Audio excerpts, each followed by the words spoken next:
গিয়েছিলাম পেঁপে গাছগুলোকে দেখতে আর তুলে নিয়ে এলাম অনেক কিছু। আজকে বিকেলবেলা গিয়েছিলাম আমার পেঁপে গাছগুলোর কাছে, কতগুলো পেঁপে হয়েছে, কোনো পাকা পেঁপে আছে কিনা সেগুলো দেখতে। গিয়ে দেখি আমাদের একটা ছোট্ট সজনে গাছ আছে, সেখানে অনেকগুলো পাতা হয়েছে। সেখান থেকে আমি পাতা তোলা শুরু করেছি, কারণ এগুলো দিয়ে বড়া করব। অনেকগুলো পাতা আমি তুলেছি, কারণ সজনে পাতার বড়া আসলে খেতে খুবই মজাদার হয়। ভেজে খেলেও আসলে অনেক মজা লাগে। তাই আমি অনেকগুলো পাতা সংগ্রহ করে নিয়েছি। তারপর আমার পেঁপে গাছ থেকে কিছু পেঁপে পেড়ে নিয়েছি। কয়েকটা পেঁপে পাখি খেয়ে নিয়েছিল, আর ভালো যেগুলো আছে সেগুলো আমি তুলে নিয়ে চলে এসেছি, কারণ খুব বেশি পাকার জন্য রাখতে গেলে আসলে পাখি খেয়ে ফেলবে। এই যে দেখেন আমি বাসায় নিয়ে চলে এসেছি সজনে পাতাগুলো। আসলে বিকেলবেলা কাজগুলো সেরে তারপর পাতা বাছতে বাছতে আমার আসলে রাত হয়ে গেছে। সেই জন্য রাতের বেলায় ভাবলাম এগুলো বেছে রেখে দিই, কারণ সকালবেলা তাড়াতাড়ি রান্না করতে পারবো। তাহলে এইগুলো সবগুলো বেছে আমি আসলে ফ্রিজে রেখে দিয়েছি। এই পাতাগুলো বাছার সময় আসলে অনেকগুলো বিষয় খেয়াল করতে হয়, পোকা আছে কিনা বা ময়লা আছে কিনা সেগুলো ফেলে দিয়ে প্রত্যেকটা পাতা আলাদা করতে হয়। আমি সবগুলো পাতা বেছে নিয়েছি এবং প্রত্যেকটা ছোট ছোট ডাঁটাগুলো থেকে আমি ছাড়িয়ে নিয়েছি। সবগুলো পাতা আমি পরিষ্কার পানি দিয়ে ধুয়ে নেব।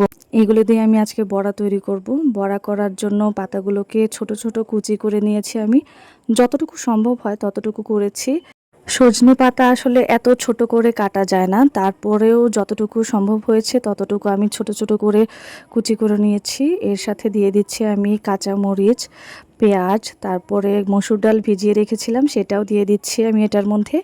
তারপর অ্যাড করছি লবণ, হলুদের গুঁড়া, তারপর ধনিয়া গুঁড়া। এই ধনিয়া গুঁড়াটা একটা স্পেশাল ধনিয়া গুঁড়া, সেটার মধ্যে অনেক ধরনের মশলা রয়েছে।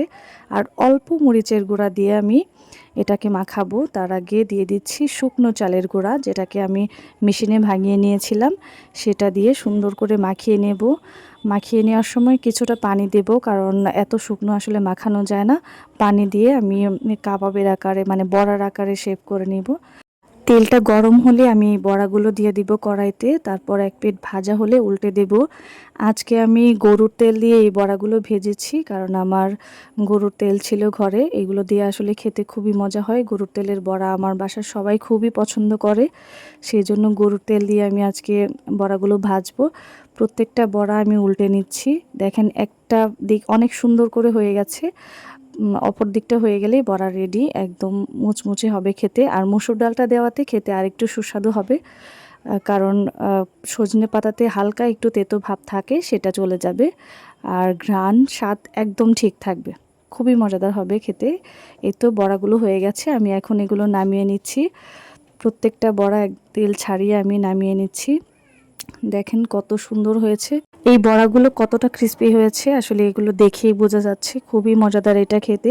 ভালো লাগলে অবশ্যই বাসায় ট্রাই করে দেখবেন, তৈরি করবেন, কেমন হয়েছে খেতে।